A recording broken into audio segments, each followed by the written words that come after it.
Hoje o nosso entrevistado no Você Acredita é Genito Santos, lá de Barra do Garças, jornalista e documentarista, também artista plástico e podemos dizer ufólogo, lá de direto lá de Barra do Garças, Mato Grosso. E boa noite, Genito. Boa noite, Antônio. Boa noite, Serginho. É um prazer enorme estar com vocês aqui para poder falar um pouquinho dessa nossa região.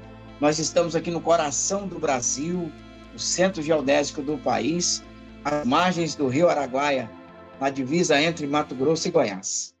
Bom, o nosso assunto hoje com o Genito é que Barra do Garças é conhecida por ser um lugar com vários avistamentos de objetos não identificados. Na sua opinião, Genito, o que torna especial Barra do Garças para esse tipo de avistamento? Bom, Barra do Garças é uma cidade que ela é um pedaço do Brasil, de cada região do Brasil. Nós vivemos num país de dimensões continentais, né? Então, nós temos uma mistura de todas as culturas, de todas as regiões aqui em Barra do Garças. E a cidade, além de ser uma cidade maravilhosa no quesito turismo, de belezas naturais, nós somos considerados como uma região caixa d'água.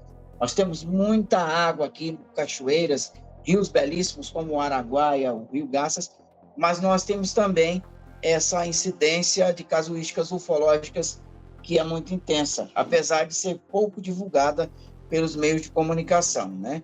Mas Barra do Garças, ela se destaca, inclusive, ela atrai pesquisadores e ufólogos do Brasil e do mundo por conta de suas casuísticas, por conta da quantidade de relatos de pessoas, né, de nativos, de visitantes que conseguem ter esses contatos com facilidade aqui na Barra do Garças. Então, ela se destaca, né, nessa situação da incidência de objetos voadores não identificados. É uma coisa notória, né, Genito?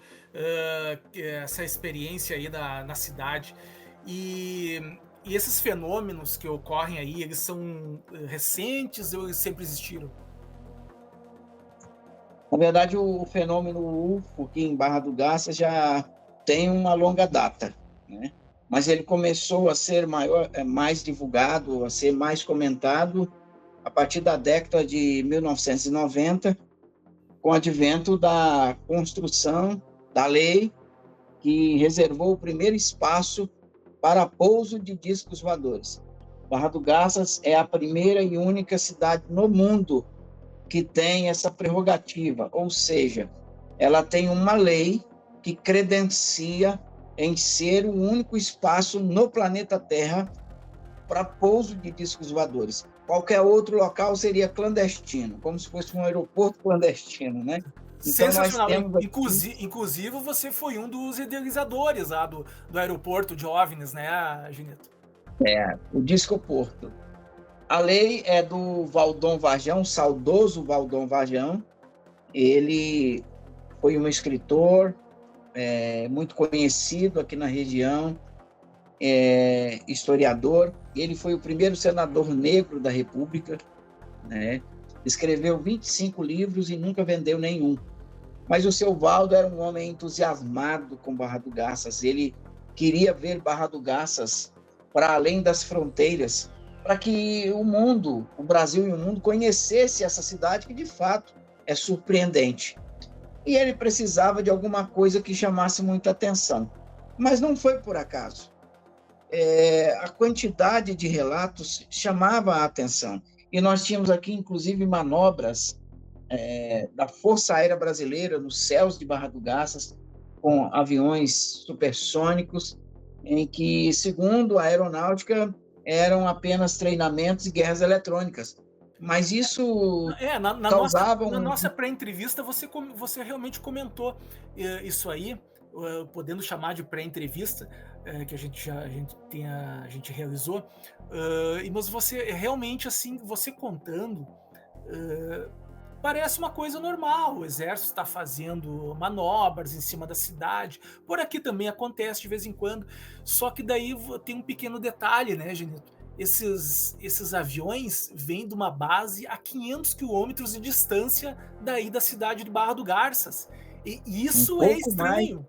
Isso é um estranho. pouco mais de 500 É quilômetros. como ter. Nós estamos aqui a 400 e poucos quilômetros de Porto Alegre. É sair o pessoal da base lá de Porto Alegre e vir fazer em cima de Santo Ângelo aqui algum treino, algum treinamento. Não teria o porquê. Quer dizer que está acontecendo alguma coisa realmente aí. E os militares sabem. Algumas coisas não batem, né? Porque sempre eu sou jornalista, né? A gente está sempre buscando a informação verídica, checando as informações, mas quando se trata disso, a gente não tem algo mais concreto.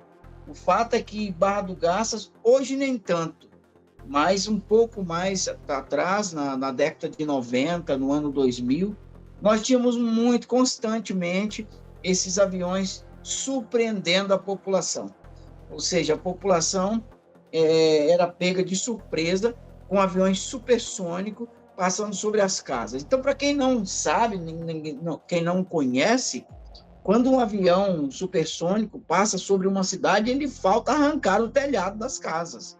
É como se fosse uma explosão, é algo muito forte, né?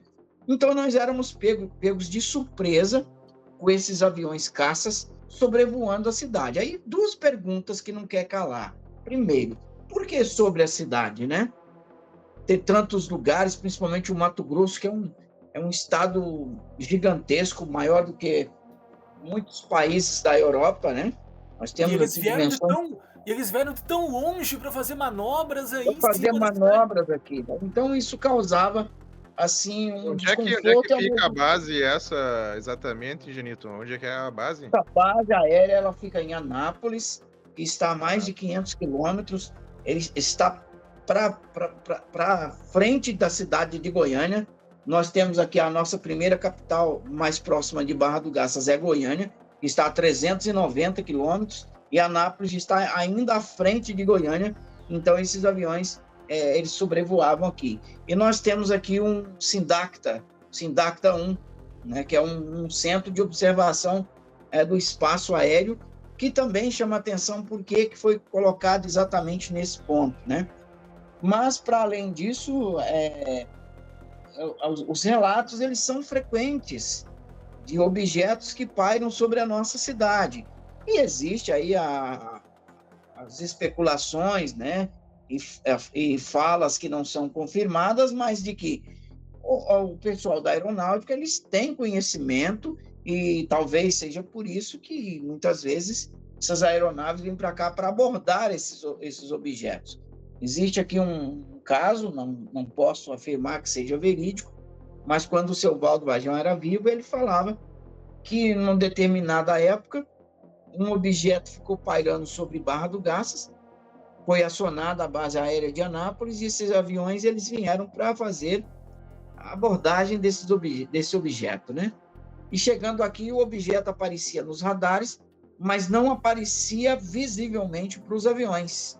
E os aviões começaram a perseguir, sendo orientado ali pelo centro, né, de comando, pelo Sindacta, e que esses aviões teriam esse objeto meio que brincava com esses aviões. Ora estava na frente, ora estava atrás, e de repente se deslocou da nossa região com direção a São Paulo numa velocidade que não existe, inexistente no nosso planeta, né? Mas isso não tem confirmação disso, né? São falas aqui soltas, e o seu Valdo falava muito disso, que ele conhecia à época militares que disseram isso para ele, mas não confirmariam, né? Se fossem perguntados, não confirmariam, até porque é um assunto de segurança, né, nacional, não dá para causar nenhum tipo de temor à população. Deixa eu te perguntar mais uma coisa. E além de Barra do Garças, Genito, tem algum outras cidades ao redor aí que também há avistamentos?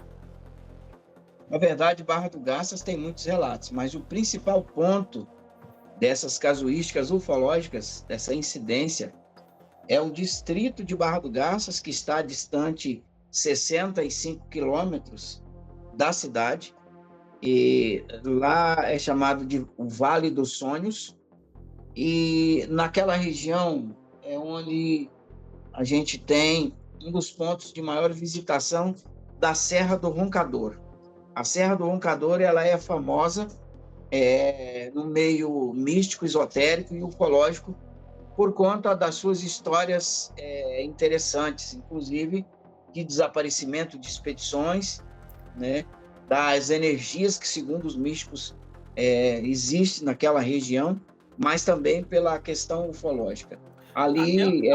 Deixa eu te perguntar, até tem o personagem Indiana Jones, você tinha nos contado na pré-entrevista, foi inspirado na história do Percy Fawcett, que esteve aí, né, que era um inglês que veio ao Brasil e desapareceu na Serra do Roncador. Você tinha nos contado na nossa pré-entrevista, em busca de uma cidade perdida. Isso é sensacional. Quer dizer que já tem há muito tempo, já existe alguma coisa aí na região. Sim. Agora, existe hoje existe uma certa mistura desses segmentos, né? O segmento esotérico, o segmento ufológico, turístico, meio que se misturam num afã de tentar entender o que ocorre aqui na região, né? Então, a figura do Coronel Fawcett, ela é muito relacionada com a Serra do Roncador, que também é o ponto em que se tem essa frequência de visitantes em busca das energias da Serra, em busca do que eles dizem que são portais ou passagem para outras dimensões, né? E a questão ufológica, que é muito intensa. Então, as coisas meio que se misturam hoje em dia, mas o Coronel Fawcett, ele veio para cá na década de 1925. Esse ano completa 100 anos do seu desaparecimento. Ele era um militar da coroa britânica, um homem preparado para viver em situações extremas, para lidar com nativos, com animais, com doenças e em regiões inóspitas. Ele tinha todo esse preparo, além de que ele era topógrafo também. Então, ele veio em 3 momentos aqui no estado de Mato Grosso, na divisa da região amazônica, mais ali precisamente na divisa do Peru e da Bolívia e do Brasil, no ano de 1905, quando ele veio para fazer a demarcação daquelas regiões. Ele veio como topógrafo, e depois, no ano de 1920, ele esteve novamente aqui, primeiramente no Rio de Janeiro, vasculhando na Biblioteca Nacional os manuscritos dos bandeirantes para saber como que andava por essa região, uma região ainda inóspita, uma região desabitada, e assim, na verdade, habitada por nativos, ainda Sim. selvagens, e segundo o que consta na história, que à época existiam aqui até índios canibais, que seriam os cara-pretas, né? Então, de fato, nós já estamos dentro da região amazônica. Barra do Garças é o portal da Amazônia, legal, né? Aqui começa já essas nuances da floresta amazônica. Não assim, nós estamos na região do Cerrado, mas é daqui para a região norte que começa a região amazônica. Então, uma região de difícil acesso. O Fawcett teria vindo para cá, segundo o que consta na história, ele teria vindo em busca de uma civilização perdida que ele chamou de Z, e que estaria numa outra dimensão, e seria aqui nessa região, na Serra do Roncador, mais precisamente, o portal que dava acesso a essa civilização. Agora, interessante, Antônio e Serginho, que muito se fala em seres extraterrestres, mas Barra do Garças tem uma outra vertente desse sentimento de que não estamos sozinhos. Aqui fala-se muito em seres intraterrestres, que seriam seres que frequentam o centro da Terra. Seria uma civilização constituída no centro do planeta Terra. Entendi. Agora, o que é mais intrigante e que seria no centro da Terra, mas estaria em uma outra dimensão, e que aqui teria um portal que daria acesso a essa outra dimensão. Então, muita gente fala que, inclusive, os estudiosos, os místicos, os esotéricos, que essas naves que sobrevoam a nossa região, talvez não fossem naves extraterrestres, mas que fossem naves intraterrestres, que vieram de outra dimensão, né? E que nos visitam de vez em quando. É claro que esse assunto também do extraterrestre é muito recorrente aqui, né? Mas se fala muito na questão intraterrestre, que seriam naves que passariam por esse portal e visitariam a nossa região, né?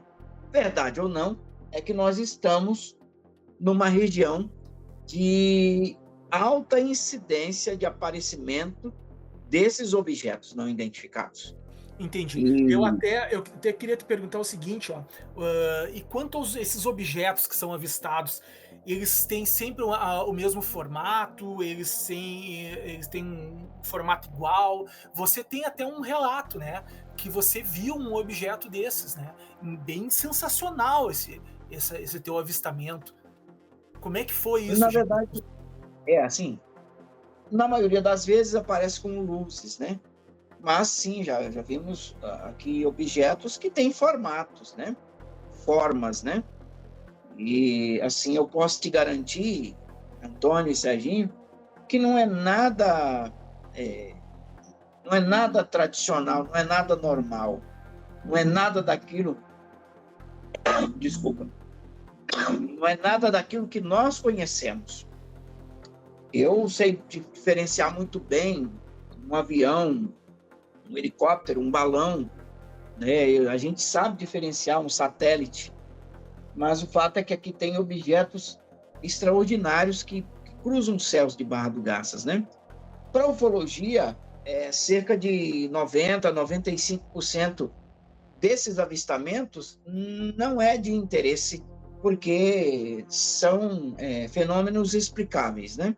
Sim, Pode ser balão, pode ser um satélite, pode ser um um drone hoje em dia, né? meteoro, pode ser, né? Hoje até tem mais ainda essa questão do drone, né? Mas, assim, na época que eu comecei a pesquisar, nós não tínhamos.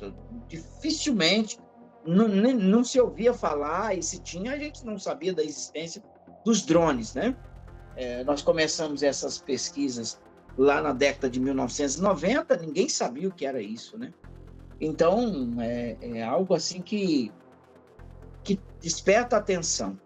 Em se falando do objeto que nós tivemos assim, e que foi o que me trouxe para esse campo de pesquisa, que me despertou interesse, esse avistamento, nós tivemos ele lá no ano de 2007, e a gente fazia gravação de programas de televisão no alto da Serra do Roncador, quando nós fomos surpreendidos e perseguidos.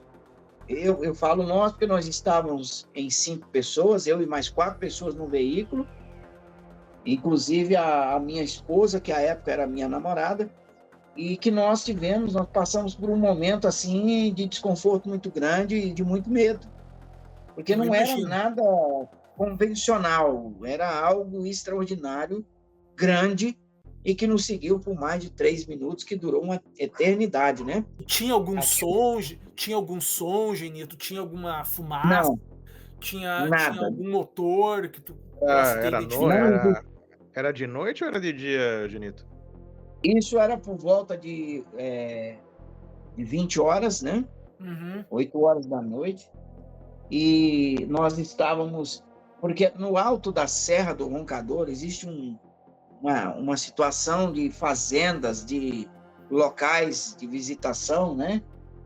Onde você sobe também para contemplar ali as formações rochosas que saltam os olhos, né? Então a gente estava ali exatamente para falar sobre isso, mostrar as belezas naturais, cachoeiras que existem naquela localidade. E quando nós retornávamos para a cidade, nós fomos surpreendidos ainda no alto da serra. E esse objeto, inclusive, ele aparece aqui na imagem para você. Eu te mandei essa fotografia. que na verdade é uma pintura que eu realizei depois do acontecimento. Ela tem uma fidelidade, eu sou artista plástico, tenho um conhecimento na pintura realista, e ela tem muito a ver com aquilo que foi visto lá, inclusive constatado pelos próprios amigos que estavam dentro do veículo. Descrevendo melhor, você vendo aqui esse objeto, era um objeto assim que, para você ter uma comparação, eu acho que ele dava mais ou menos 20 metros de comprimento, uns 18, 20 metros, era do tamanho de um caminhão de mudança, era grande, e era uma noite de lua cheia, e a gente notava que, assim, na parte superior, ele brilhava muito, era como se fosse algo metálico, mas o corpo, a parte do todo daquele objeto, era algo que parecia ser gelatinoso, era como se fosse um material vivo. Não era algo que piscava, mas era algo que se movimentava como se tivesse vida. Mas não era um gás, não era algo assim, somente como se fosse um metal líquido, assim, alguma coisa. E qual foi o Era sentimento de como se você? fosse Qual foi o sentimento de vocês assim que vocês viram aquilo? Vocês ficaram estarrecidos, procurando uma medo, explicação? Tu medo, olhava e não, desespero. nem entendia? Não dá tempo, Antônio, não dá tempo. Então, quando a gente fala disso para alguém, as pessoas dizem, eu teria parado, eu teria feito.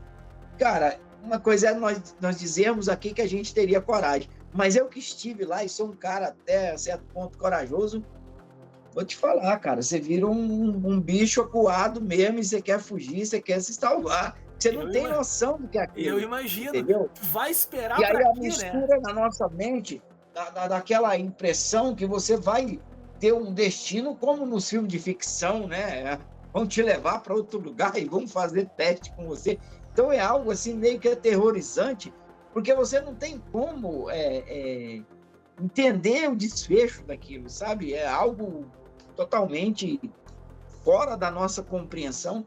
E a gente, sim, nós tivemos um medo muito grande, né? A gente fugiu como um bicho acuado. E ali no veículo eu tinha câmera fotográfica, filmadora, mas não conseguimos usar nada. A ideia era... E na hora ele perseguiu vocês por um determinado tempo.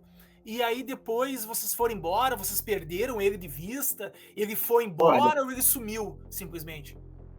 Eu acho que dá para relatar rapidamente assim, o contexto, né, para se entender melhor o que houve naquela noite. Nós vínhamos desse local, dessa fazenda, onde estávamos fazendo aquela gravação, e já, assim, faltando pouco menos de 10 quilômetros para descermos a serra, nós estávamos de um lado, a serra forma um U, vou dizer assim, ilustrativamente, ela tem uma parte que forma como se fosse um U. A gente estava ali do lado esquerdo desse U, né? E do lado direito a gente via a formação de Deus, quando Adonias, que era um amigo que estava conosco no veículo, por sinal era um cinegrafista à época, ele pediu para parar o veículo, que ele queria descer para urinar. E quando ele desceu, ele viu uma luz muito intensa sobre a serra, fazendo um movimento estranho, e ele começou a gritar. E aí eu fui lá ver, e aí ele começou a brincar com aquilo, falou, poxa vida, eu estou cansado de ver a distância, por que vocês não chegam mais perto? E aí a minha esposa, já amedrontada, a época namorada, né, começou a falar, gente, para com isso, vocês não sabem o que é isso, vamos embora, vamos embora. E aí eu falei, bom, eu também quero ver de perto, mas não quero passar por experiências, aquela brincadeira, né? Sim. Aí tudo bem, pegamos o carro e continuamos a nossa viagem. Então, quando nós continuamos ali, eu posso dizer que seria no fundo do U, né? A gente estava do lado direito do U. Aí a gente estava ali fazendo a curva do fundo do U, que dá ali aproximadamente uns 5 quilômetros, eu acho. Algumas curvas sinuosas, algumas descidas, mas isso em cima da serra, né? E aquele objeto é como se ele tivesse descido para a parte baixa da serra e veio pelo vale. E ele se projetou na nossa esquerda, assim, para quem estava no veículo, projetou na minha esquerda, do meu lado, numa vertical, e ele veio numa horizontal, movimentos bem estranhos, né? vertical, horizontal, e ele se aproximou bastante da gente. Eu estimo aí uns 60 metros, 80 metros no máximo, não dá para precisar bem, mas seria mais ou menos isso. E quando nós vimos, eu soltei um grito, assim, desesperado, uma coisa esquisita. Falei, olha lá, gente, um disco voador. E aí o Adonias começou a dizer, tira a gente daqui, vamos embora. E todo mundo começou a gritar.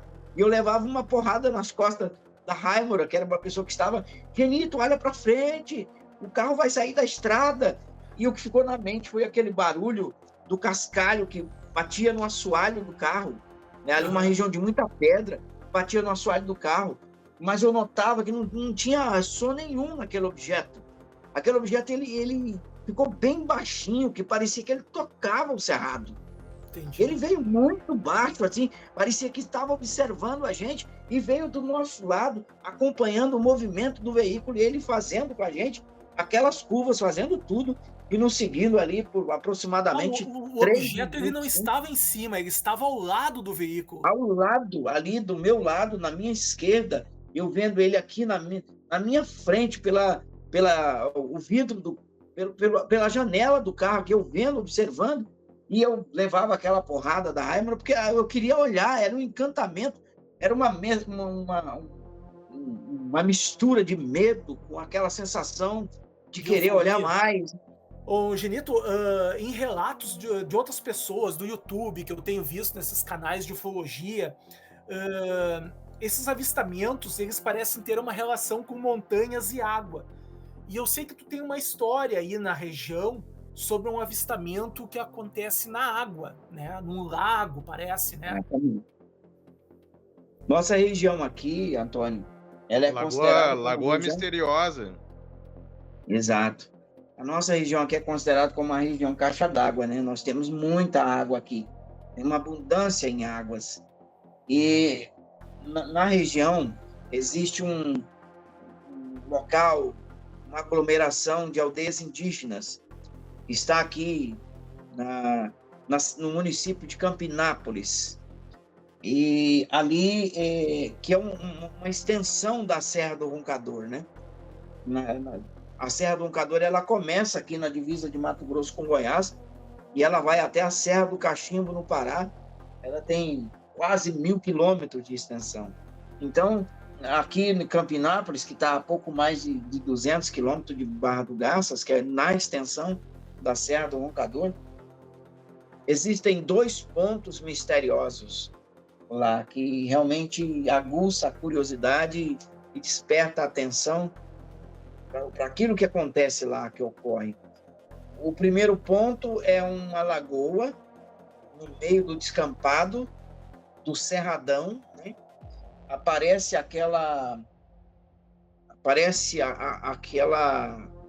uma espécie de um pilão ali, uma depressão, né? E ela é uma lagoa com água verde esmeralda. Uhum. E um fator interessante é que a água dessa lagoa ela não diminui nem aumenta, independente da época do ano, seja no tempo da chuva, seja na seca, ela se mantém no mesmo nível e a água também não muda de cor, é uma água verde esmeralda, que você está podendo ver aí também nas imagens. Essa lagoa está dentro de uma reserva indígena, como eu já havia falado, dos indígenas Chavantes, que habitam aqui a nossa região. E o que há de misterioso nessa lagoa é que os índios relatam que no passado eles foram surpreendidos por muitas vezes com uma luz que saía das profundezas da lagoa, sobrevoava as aldeias e entrava mais à frente em uma caverna. Nas minhas pesquisas para o documentário Enigmas da Serra do Roncador, eu cheguei até uma senhora que tem um monastério aqui na região, ela é esotérica, e ela esteve lá naquela região no ano de 1999, com um grupo de místicos, e no final da tarde, quando eles se preparavam para retornar para o acampamento, ela continuou sentada ali contemplando a lagoa, e ela conseguiu filmar uma luz que saía das profundezas da lagoa, uma luz bem estranha, apesar de que a imagem que você vê, ela não tem boa qualidade, porque nós estamos falando da década de 1990, e essa senhora não tinha experiência com filmagem, usava ali uma câmera VHS ainda, mas dá para você ver bem que era uma imagem muito estranha, era um objeto muito estranho, e é o mesmo que é narrado pelos índios. Os índios dizem que pararam de tomar banho na lagoa, porque um dado momento as indígenas saíram da aldeia para procurar os frutos do cerrado para levar para suas famílias, um grupo de mulheres indígenas, e quando elas passavam as margens da lagoa, elas viram objetos flutuando nas águas, aquela cabaça do cerrado, e aquelas cabaças estariam enfeitadas, como se estivessem ornamentadas, e chamou muita atenção daquelas mulheres, e elas começaram a pular na água para recolher as cabaças. E a lagoa teria sugado essas mulheres para o fundo, e elas nunca mais foram encontradas. Depois disso, algumas pessoas estiveram naquela região fazendo alguns experimentos. Um senhor chamado João Ailton, da cidade de Campinápolis, segundo ele, usou um barco e foi até o meio da lagoa, e ali com um cabo de aço fino, bem fininho, né?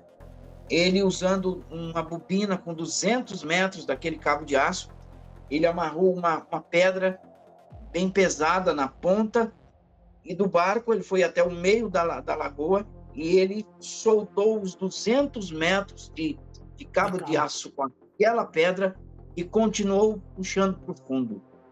Também estiveram aqui na região mergulhadores russos que mergulharam o quanto conseguiram e não chegaram ao fundo.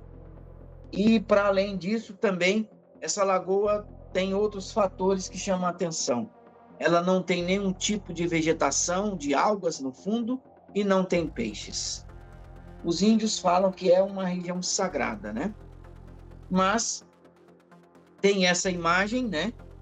Que comprova esse aparecimento. E também isso aí já tinha os relatos antigos dos indígenas, né? Os indígenas sempre relataram sobre isso. E, assim, até hoje eles relatam que essas luzes ainda sobrevoam as aldeias. E que essas luzes, elas passam por sobre a aldeia e elas acabam entrando na caverna. E também tivemos a oportunidade de entrar até um certo ponto. Agora, o que há de misterioso naquela caverna? Primeiro, você não consegue penetrar muito profundamente ali com qualquer tipo de aparelho eletrônico, e os mesmos descarregam rapidamente. Tanto câmeras filmadoras, telefones, iluminações compostas da bateria, você não consegue, porque imediatamente esses objetos eles descarregam. Existe um magnetismo muito forte ali. Mas conversando com o cacique Aniceto, que é um dos indígenas mais respeitados daquela região, ele narra que uma certa época ele com um grupo de indígenas tentaram ir mais a fundo daquela caverna, porque viam aquela luz que entrava, e ele teria colocado alguns indígenas jovens ali de campana naquela região para ver se era ali mesmo que essa luz entrava. E esses indígenas certificaram de que realmente era aquele local. Então eles tentaram entrar mais profundamente. Segundo ele, eles percorreram mais de 3 quilômetros adentro daquela caverna. E lá no fundo eles viam uma luz muito forte, que eles acreditavam que seria um buraco que estaria no teto daquela caverna, por onde a luz passava. E acontecia ali aquele brilho intenso. Mas eles tiveram que retornar num certo ponto. Quanto mais eles se aproximavam, aquela luz afastava, não conseguiram chegar até o ponto em que eles achariam que teria ali um buraco no teto. E depois vasculharam toda aquela região e certificaram que não tinha nenhum buraco ali, que realmente aquela luz ela estava nas profundezas dessa caverna Ela e estava lá. poderia ser aquele objeto que sobrevoava a aldeia. Nas minhas pesquisas, cheguei ao pesquisador da ufologia, Ataíde Ferreira, que é o presidente da Associação Mato Grossense de Pesquisas Ufológicas e Psíquicas, o Ataíde Ferreira. Ele viaja pelo Brasil e pelo mundo em busca de desvendar esses mistérios. E visitando a cidade de Uberaba, ele encontrou um museu de coisas bizarras, de uma família, segundo ele, família Stevanovski, e lá ele encontrou um ser empalhado que ele condiz com as histórias contadas pelos indígenas, porque, segundo os índios daquela região, existem seres alados que saem das profundezas daquela caverna e sobrevoam a aldeia, que eles chamam de guardiões. Eles chamam de guardiões, e que seriam seres parecidos com seres humanos, mas que têm asas de morcego, e que eles chamam de índio morcego. Inclusive, eles denominam esses seres de índios morcegos, que sobrevoam a aldeia. Mas Nessa quem imagem são, que você está quem- vendo agora, Quem são Qual é a esses- etnia desses índios? etnia Chavante. Mas Ah, existem outras etnias também que narram sobre os índios morcegos. Outras etnias também aqui na região falam desses seres alados, que seriam esses índios morcegos. E essa imagem que você está vendo agora é esse ser empalhado que foi encontrado no museu da família Stevanovski, e que ela correlaciona perfeitamente com a história contada pelos índios. Ela consegue montar esse quebra-cabeça, e que Sim. torna ainda a região mais enigmática. Entendi. Né? Não tive essa oportunidade de ter contatos com esses seres, não tive oportunidade também, lá nesse local, de filmar essa luz. Mas ali é popular as pessoas falarem sobre esses assuntos. Vários relatos, né? não foi só uma pessoa que Todo viu, né? mundo, os indígenas, eles relatam, e índios, professores indígenas também, né, narram sobre esses relatos. E hoje aquela lagoa passou a ser um lugar sagrado, eles não frequentam mais, eles não tomam banho mais, e não permite também que ninguém frequente a lagoa, né? É algo assim que foge da compreensão humana e que está ali dentro da região Isso de é Parabugu. extraordinário mesmo. Deixa eu te perguntar outra coisa. Nós chegamos até o Genito por causa que teve lá na cidade uma entrevista com o Paulo Vieira, da Globo, lá, que foi justamente em cima disso aí, né? Dos OVNIs, dos desaparecimentos da região. E o que aconteceu, Genito, depois dessa... Qual foi a repercussão? E você até participou, né, dessa entrevista, né? Lá do aeroporto de OVNIs, né? Exatamente. O Paulo Vieira, ele veio para cá fazer uma série de reportagens, né? Tendo conhecimento dessa questão que hoje está bem popular na nossa região, que são as incidências de casuísticas ufológicas, e todo mundo sabe que o Paulo Vieira é um humorista, né? Mas mesmo ele acabou, assim, ficando surpreso com tudo que ele ouviu aqui.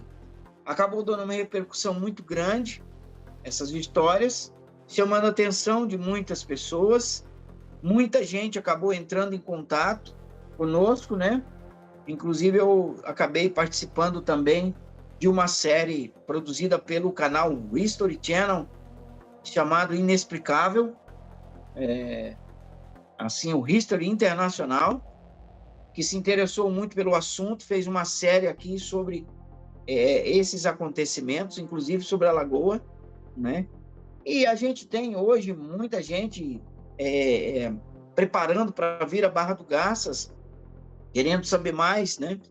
Então o assunto é cada vez mais popular, e acredito que em breve o Brasil inteiro saberá de Barra do Garças por conta desse assunto, né?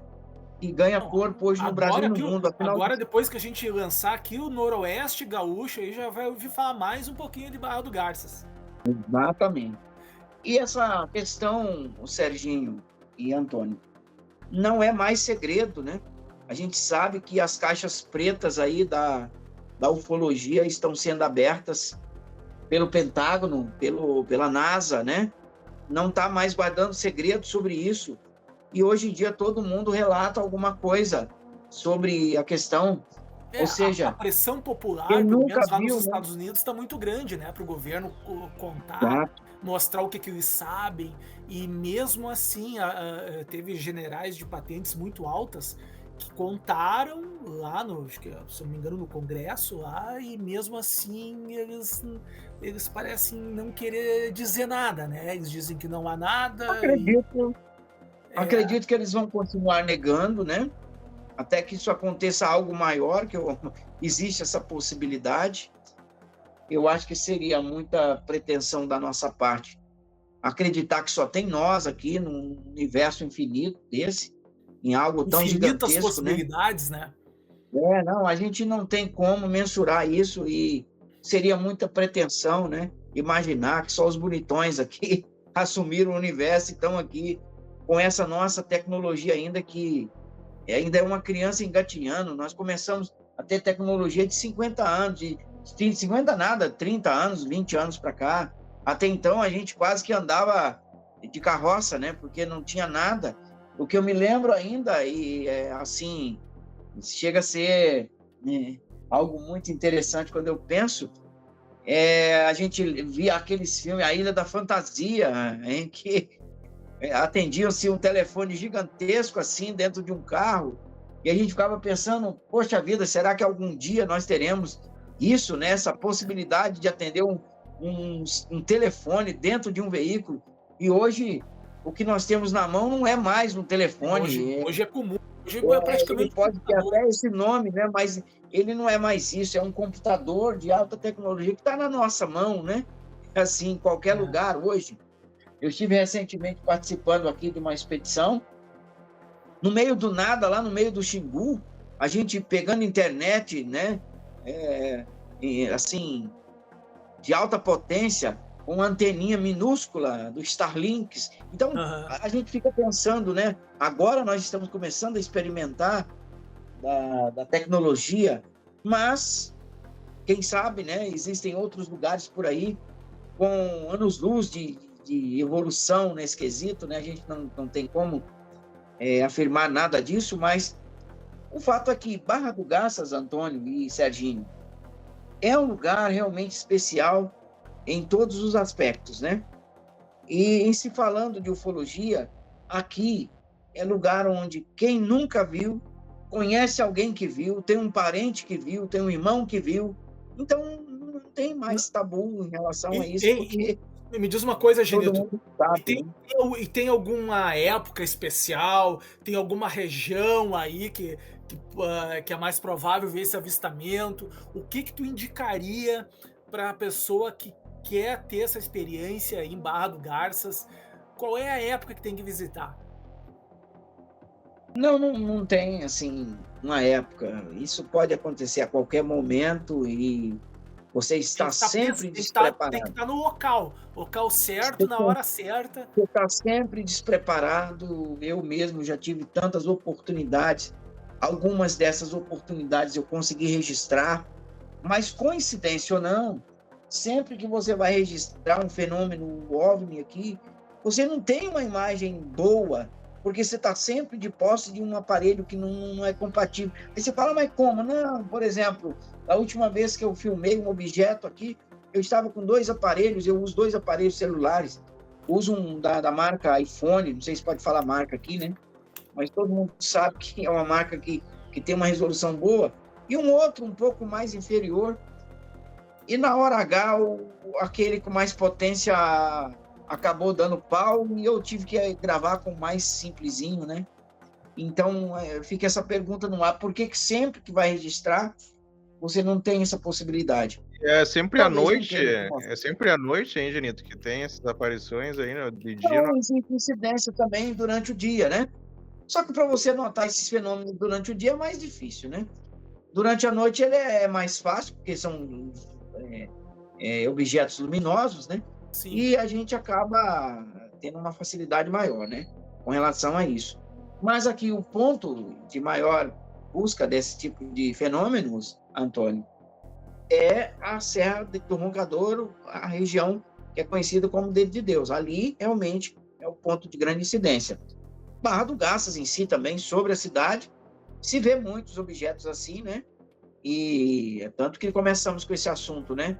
Será que existe alguma coisa que a Força Aérea Brasileira fica por aí fazendo manobras e tem aqui um Sindacta observando o espaço aéreo? Ou será que Tem, para não eles passa de estarem aí na região coincidência, né? cuidando, alguma coisa tem. Será que não é só coincidência, né? Alguma coisa deve ter, né?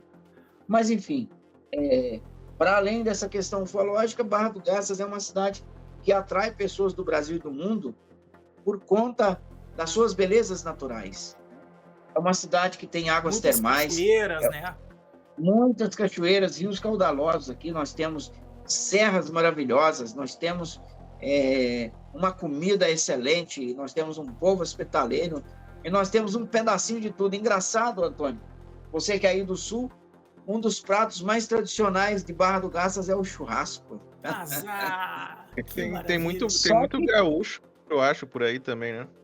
Mas sim, então... a nossa região, principalmente aqui nas cercanias de Barra do Garças, é gaúcho mesmo, a cidade de Água Boa mesmo, que está aqui próxima, ali é povoada mais quase que 100% por gaúchos, né?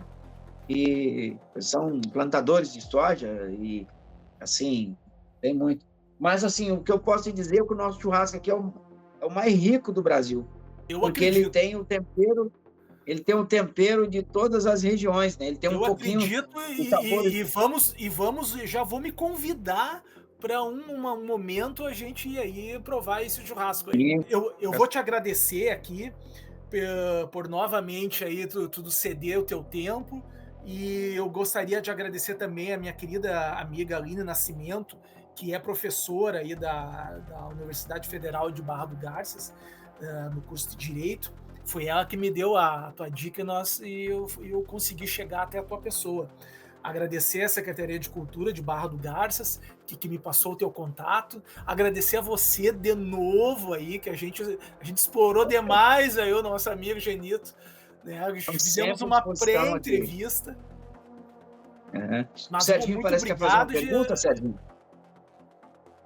Serginho quer fazer uma pergunta? O Antônio, porque eu não te escuto mais. O Antônio acho que não estava me escutando. Eu só queria, quando tu falou da questão... não está escutando, Serginho. Pode fazer, Serginho. Quando tu falou da questão do turismo aí, das características da região, da cidade, a minha pergunta era sobre o Discoporto, né? Se isso também não colocou a cidade no mapa aí, digamos, e se não tem um fluxo aí turístico por causa disso, né? Justamente para ir visitar o Discoporto e alguma coisa nesse sentido, acho que sim, né? Foi uma ideia com... Foi uma ideia com propósitos turísticos também, né? Sim, hoje, o Serginho, é o nosso segundo ponto mais visitado em Barra do Garças, é o Discoporto. As pessoas que visitam Barra do Garças, elas querem passar pelo Discoporto. E por que ele não é mais visitado? Porque ele está dentro de uma reserva, né, que tem horários específicos de visitação, né? Está dentro de um parque estadual, que é uma APP. E apesar de que aqui o ponto mais visitado são as nossas águas termais, porque nós recebemos pessoas de vários lugares, inclusive, que fazem tratamentos com as águas que são terapêuticas aqui na nossa região, né? Mas essa ideia fascinante do senhor Valdom Vajão, e que teve a minha contribuição, né, para se dar corpo, para fazer aquilo acontecer, de fato, ela atraiu a imprensa nacional e internacional para Barra do Garças. Nós temos o prazer de dizer que daqui do centro-oeste brasileiro, a única cidade que teve 2 pessoas que tiveram oportunidade de sentar no sofá do Jô Soares são de Barra do Garças. O primeiro foi Valdom Vajão, o criador da lei do Discoporto. E o segundo foi eu, Genito Santos, que foi o cara que deu corpo, que deu cara para o Discoporto. Então, o Jô Soares, ele era fascinado por tudo isso, o saudoso Jô Soares, né? E o seu Valdo foi primeiro, e eu fui um dos últimos entrevistados do Jô Soares, antes dele sair do ar, né? Falando sobre essas características falando sobre essa questão ufológica do Discoporto e também sobre as histórias aí do Coronel Percy Fawcett, né, que é uma história muito fascinante e está entrelaçada com toda essa questão Essa história eu não conhecia. Barra do Garças. Pode falar, Serginho? Eu não conhecia essa história aí do militar, esse que desapareceu. Para mim, eu nunca tinha ouvido falar, inclusive, dessa história, mas achei muito interessante. Ele também era um fascinado por essa região, né? Então, assim, não se sabe ao certo o que aconteceu com ele, mas o fato é que tanto a questão ufológica, essa questão mística e a história de Fawcett são os principais atrativos que chama a atenção de pessoas do Brasil e do mundo para cá, né? Claro que o nosso plano de fundo aqui são essas belezas naturais, essa quantidade mensurável de recursos hídricos que nós temos aqui, né? Mas aí nós temos esse complemento fortíssimo desse turismo, inclusive que agora ganha uma vertente própria, né? Que é chamada de ufoturismo. Hoje nós já temos uma vertente turística no Brasil chamada ufoturismo, que são pessoas que viajam exatamente por esse fim, né? Por um fim de conhecer regiões que têm essas incidências de casuísticas ufológicas. Interessante, é uma ideia para copiar aqui para Santo Ângelo. Vou te agradecer novamente aí, Genito, pela tua paciência, obrigado. E como eu te disse, se tu quiser, toda segunda-feira podemos estar de volta aqui nesse mesmo horário, com notícias aí de Barra do Garças. Foi uma satisfação aí. Muito obrigado, Genito. Um forte abraço para você, Serginho. Forte abraço para você, Antônio. Obrigado, Genito. Abração aí. Talvez eu não participe todas as semanas, mas eu vou estar de olho assistindo todos os episódios. Eu tenho certeza que serão fascinantes. Um abraço. Valeu. Mais uma vez, obrigado. Vamos que vamos. Até mais. Até.